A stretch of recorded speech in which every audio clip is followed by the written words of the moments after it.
Hi, everyone. This is acyuta-bhava from Nightlight Astrology, and today we are doing another episode of Becoming a Professional Astrologer.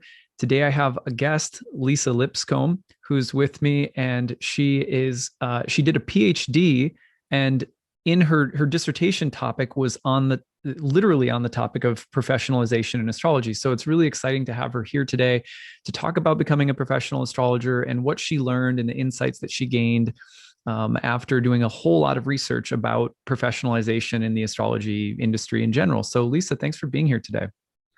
Thank you. It's great to be here. Yeah. Excited to So, talk about this research.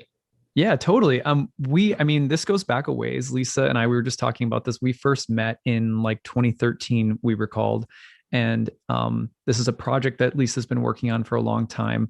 I was really excited to hear from her that it was wrapping up.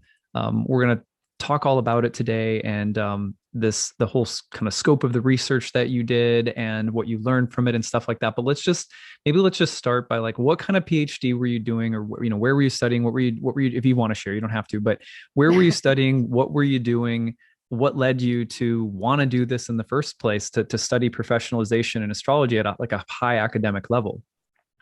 Sure. So I was doing a PhD in sociology at the New School for Social Research in New York City.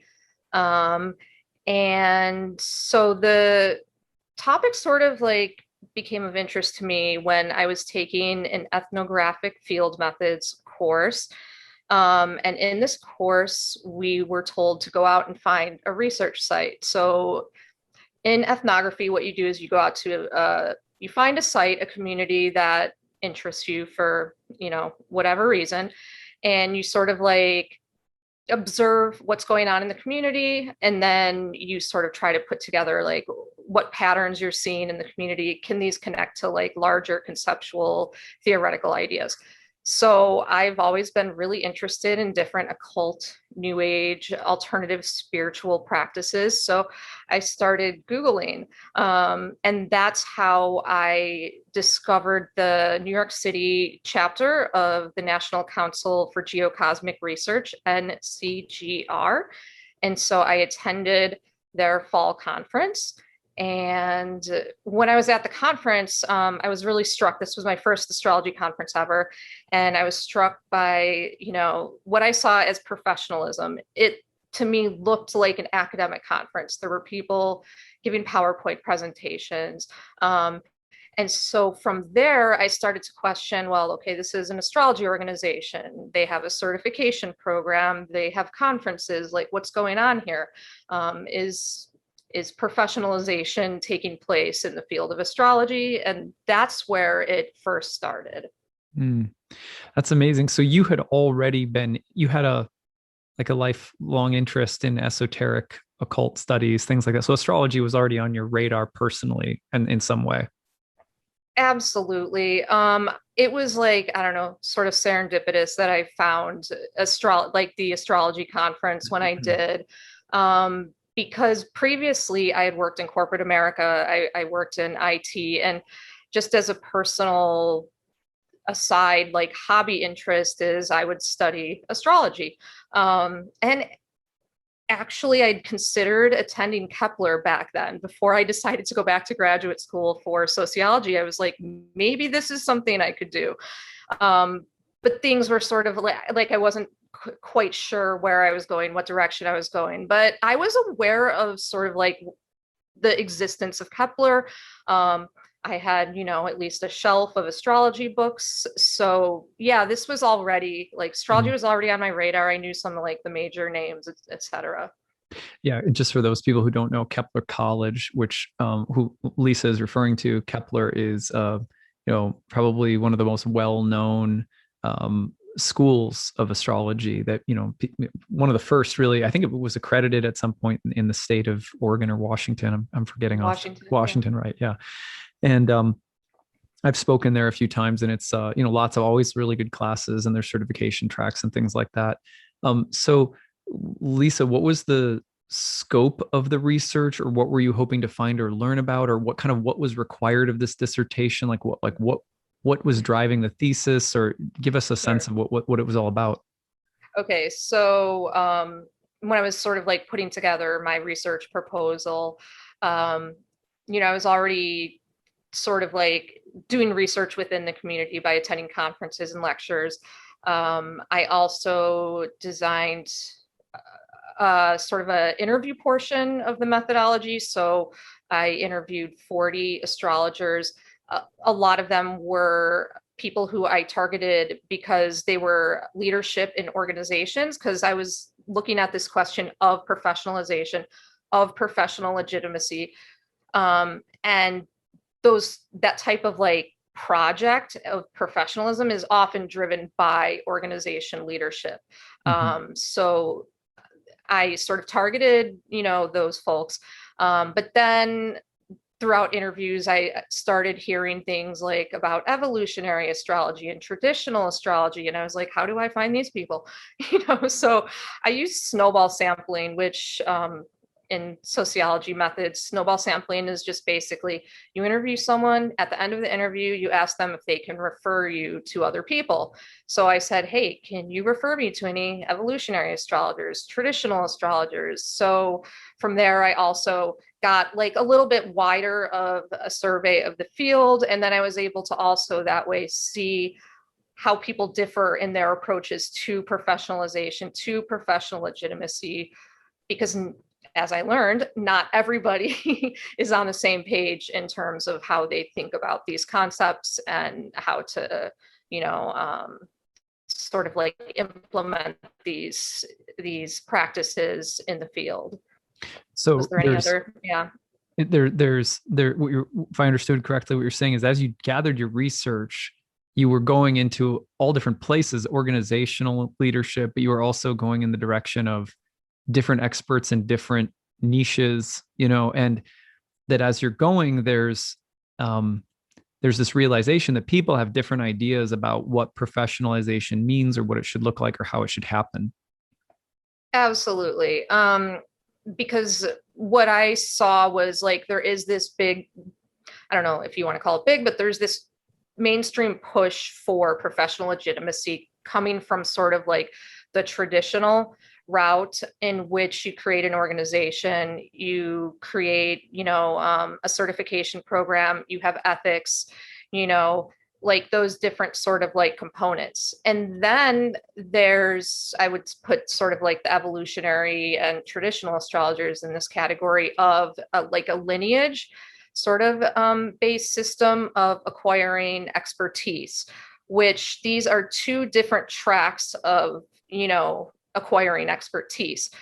And people have differences of opinion about if one is better than the other, different things like that, and what it means in terms of the larger outside world, in terms of like different sort of, I mean, as a sociologist, we look at, large structures and institutions and different sort of power dynamics. So how does academia treat astrology? How does, the scientific community treat astrology, et cetera? And so what's the interplay between sort of like traditional professionalization, lineage-based expertise, et cetera, and then these larger, structures? Yeah, that I can imagine that must have been really interesting to look at all of those components. And frankly, I think that what you have done is really valuable because most of us find ourselves as astrologers embedded already so deeply in one camp or another that it would be really, I'm just thinking like, I can't wait to read, I haven't read your dissertation yet, but I can't wait to read it because it would be really nice to get that objective 20,000 foot view, which it sounds like you were able to gain through this research. Yeah, I think at the time I was probably more objective than I am now after like extracting myself from the field. So, you know, I started this research and I started it sort of from a position of objectivity, but also with, I came into this research because I did have a connection to astrology. It was a personal interest of mine as well. But I tried to remain objective, which was really difficult. I encountered like a lot of issues in terms of like when I would talk to outsiders about my research, like some of the similar issues that astrologers deal with when people ask them, what do you do? You know, and there's that sort of like thud.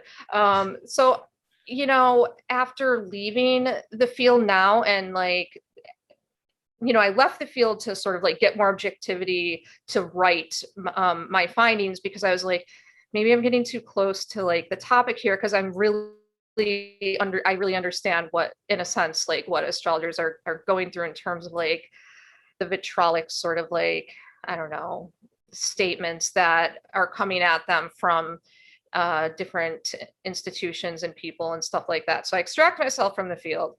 And then now that I've been extracted, I'm like, okay, what's my positionality now? And it's just like, it's constantly changing. So where I stand in terms of like, we're never truly objective. We always have our own little biases and stuff like that. It's just acknowledging those. Yeah. Um, I am, I think it was interesting that you were mentioning, you so nicely summarized what you encountered in terms of there being maybe two main tracks of professionalization and say a more institutional, sort of traditional institutional mode where there are boards, there's ethics, there's certification by a large group. And then you mentioned, say evolutionary traditional astrologers where it's more lineage based. You will still find, and I think you would confirm this, but correct me if I'm wrong, Lisa, you will still find that traditional astrologers, evolutionary astrologers, people that have the lineage based mode of professionalization are very active within these organizations and at these conferences. So there's a lot of overlap between the two, even though there are also probably some pretty strong disagreements about the subject of professionalization in astrology. Would you say that's accurate? Yeah, I do think that's accurate. And I do want to say though that I think it is possibly, maybe you can confirm this, that that's more so now, like in 2021 than maybe it was in 2014, 2012. That's a good point. Yeah. So, because I did hear during my interviews from people who were like, yeah, the evolutionary and traditional astrologers who felt a little bit excluded. Um, and from conferences and from sort of like the certification, the organizational certification sort of, programs and stuff like that.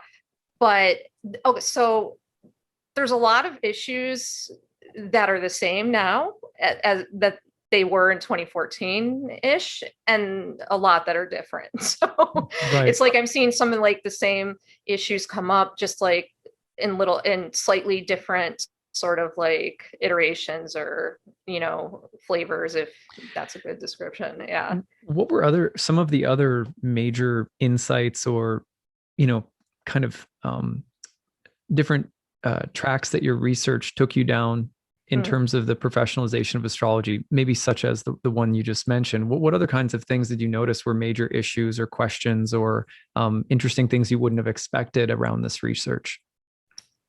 Let me think.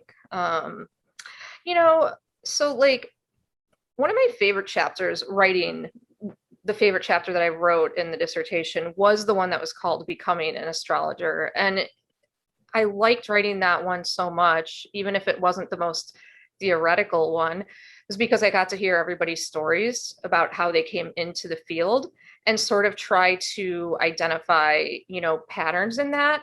And just seeing the different ways that people entered the field and then the path that they chose, whether they chose to go evolutionary or chose to do, an organizational certification, like a lot of it was like highly personal and not connected to, the larger external institutions.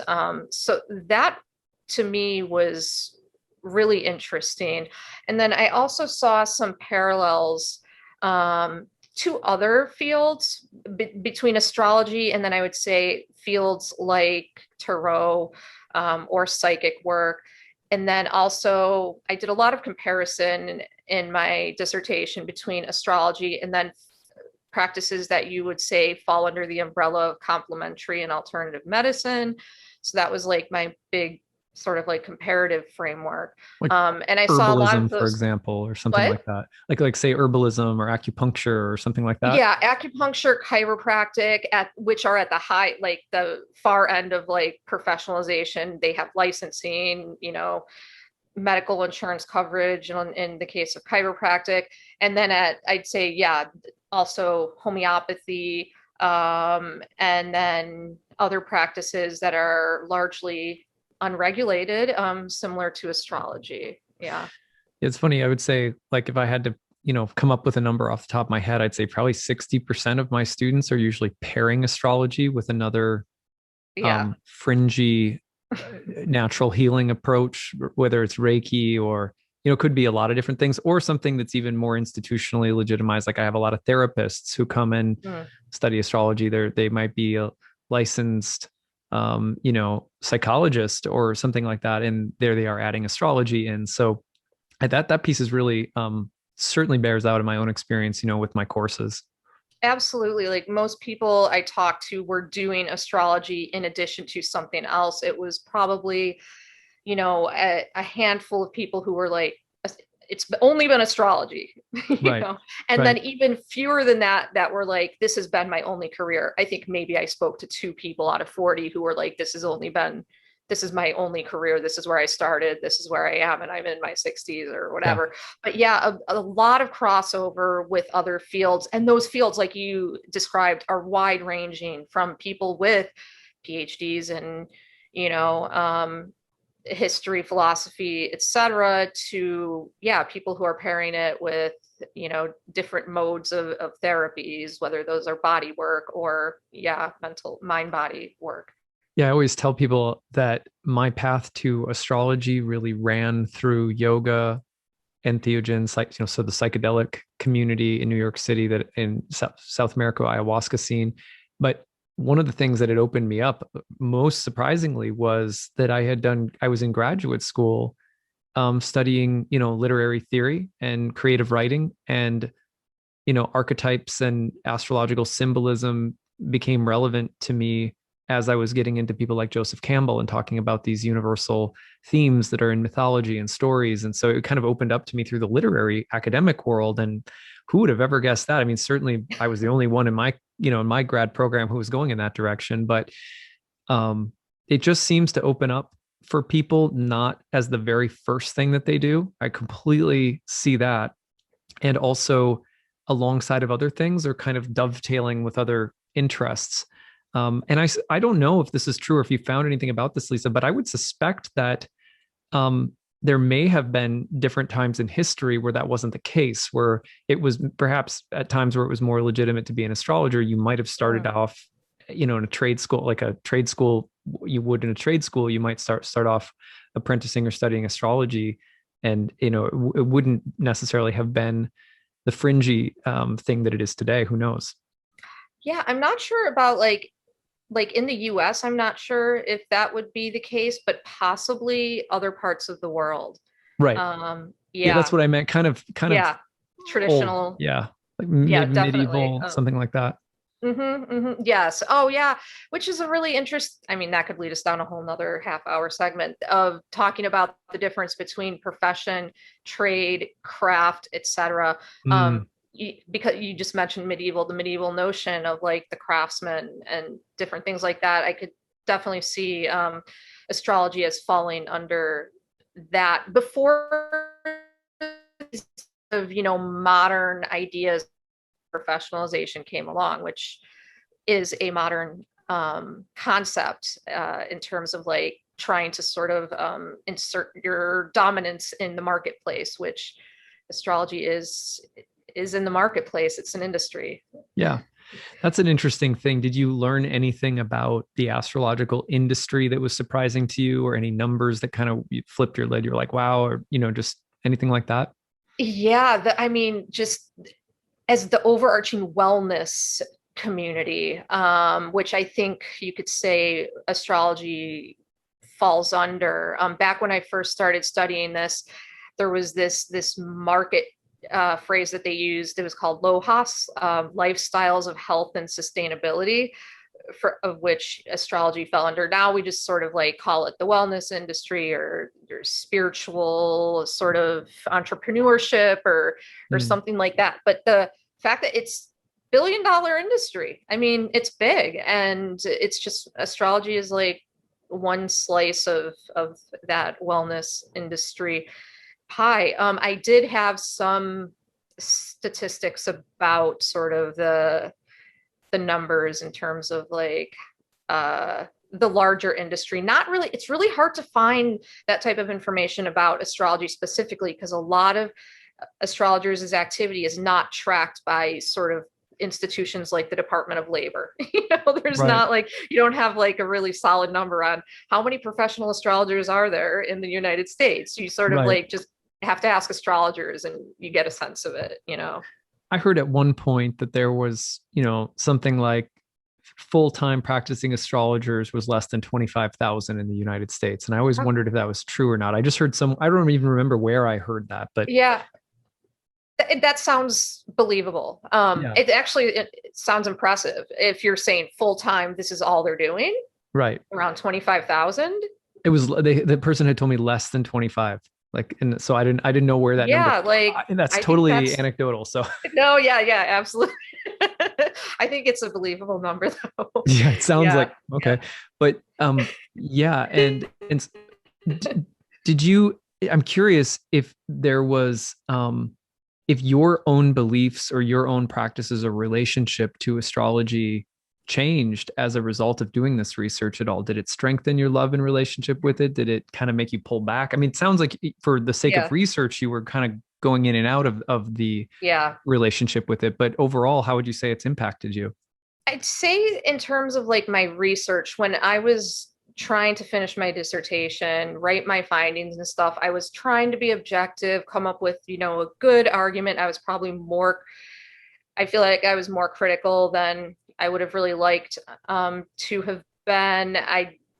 You know, since finishing and having more distance now, and also having gone through my own personal, struggles with health and stuff like that, that has strengthened my relationship to astrology more than my academic research has. When I was doing the research, I just kept going back and forth between like, sort of like the romantic ideas of astrology and the myths and the archetypes. And then, but what's going on over here when I heard all these things during interviews and being, that critical scientist and things like that. And, I really struggled with the idea of like belief and skepticism and where I fell along that spectrum. And then in the end, I was like, I don't know if I really care about that anymore. And then dealing, which would, like, it's funny because when I asked astrologers how they got into the field, there was a cluster who were like, it was a major health issue that drew me to astrology. And I feel like I'm having that, pull as well. When Mm, you're just like the life crisis moment that people have that brings them into astrology. Sometimes it's the breakup of a significant relationship, and then other times it's just trying to make sense out of what's going on, health wise, etc. So I'd say that more than my academic research. But I mean, just also seeing the different ways that science as an overarching sort of power is able to, I want to say, like, influence things.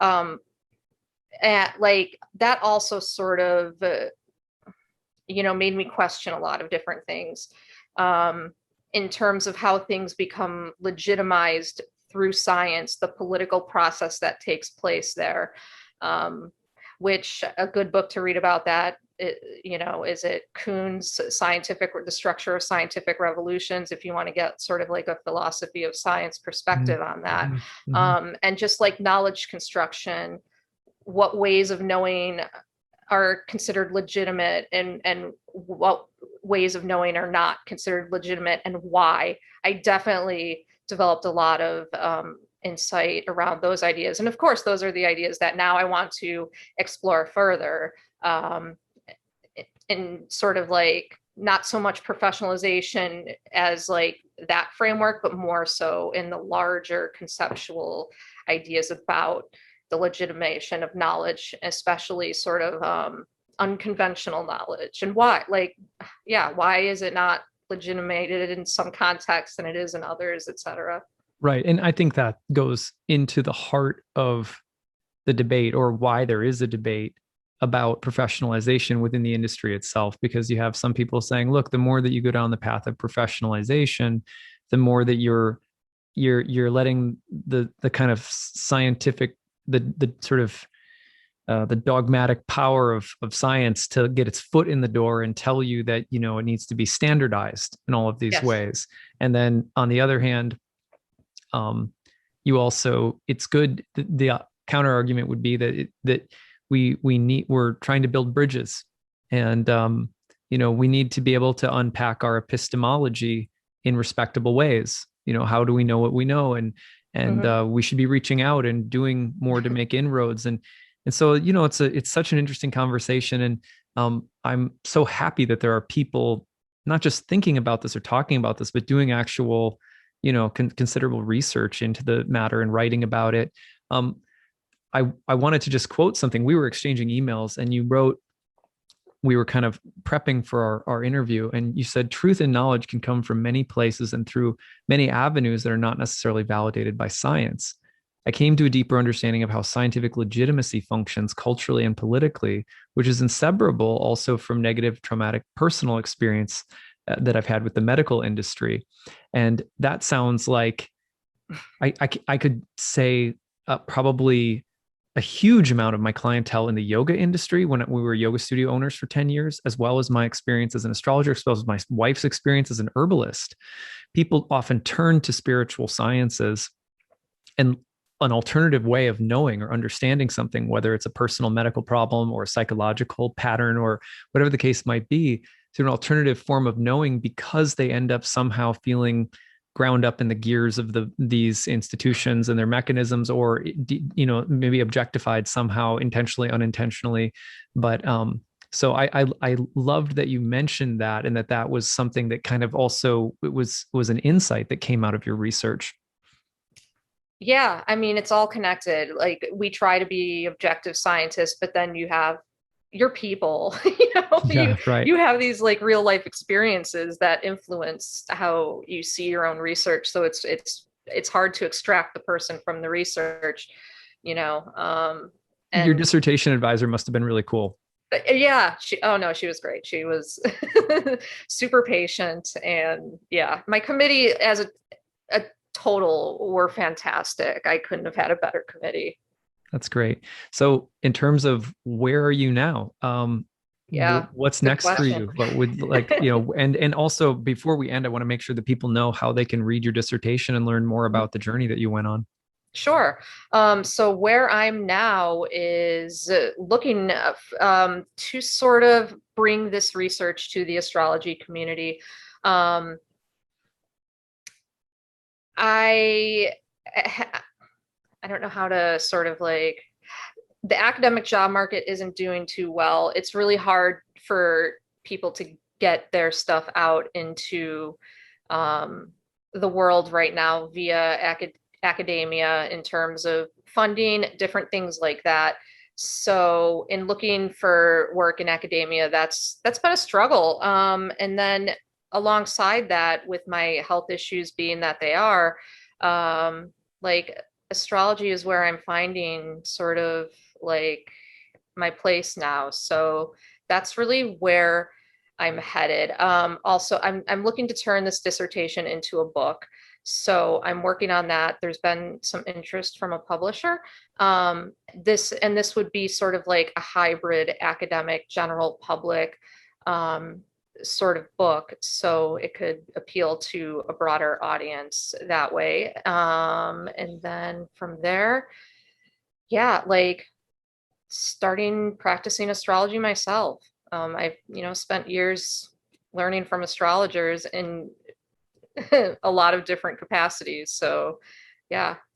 Um, so you're launching your own astrology services. Those are going to include personalized readings. And this is something you're in the process of launching. Correct. That is correct. Yes. When you launch it, let us know, and we will retroactively make sure that we put your site and where Thank people you. can contact you.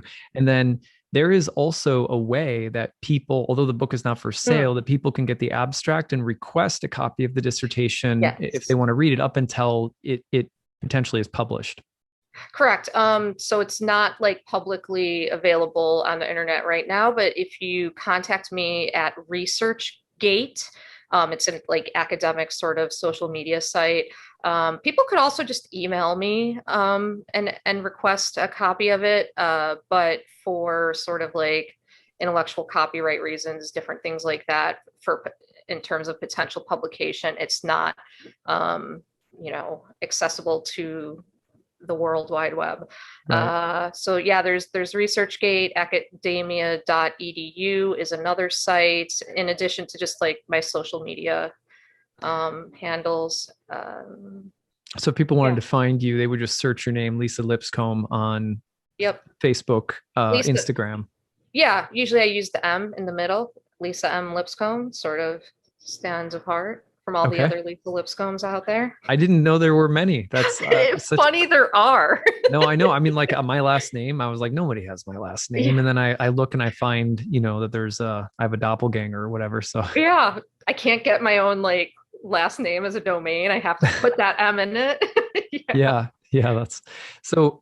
Thank you so much for being here today and telling us about the research that you did, some of the things that you learned in the process, the scope of the research. I wanted people to know, especially about this topic of professionalization and some of the interesting, contours of that debate. I wanted people to know about the broader question of professionalization and the some of the encounters that you had with the way in which sort of modernization science can interact with the question of professionalization, as well as just hearing people, letting people hear your story and a little bit about how people come to astrology. Just really interesting to hear what you went through. And certainly we will provide the links in the description of this video for people who want to connect with the dissertation itself. We'll list all the information relevant, if it's Lisa's email address, if she wants to do that, or just the Mhm. websites that she provides us with. And then, as things move along, as your research progresses, as you launch your website and your services, or if you get a publisher, just be in touch and let's do another interview. And because I would love to connect all of you Yeah. listening to more of Lisa's work. It's been a real pleasure having you here today. Thank you. Yes, this has been great. Thanks for the opportunity to speak with everyone about this, not just my three committee members. Right.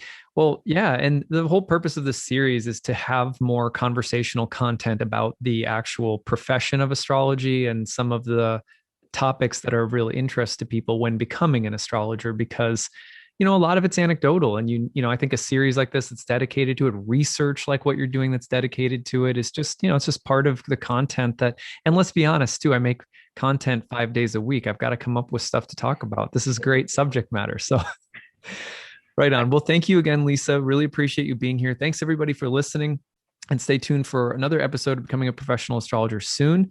Until next time, take it easy, everyone. Bye.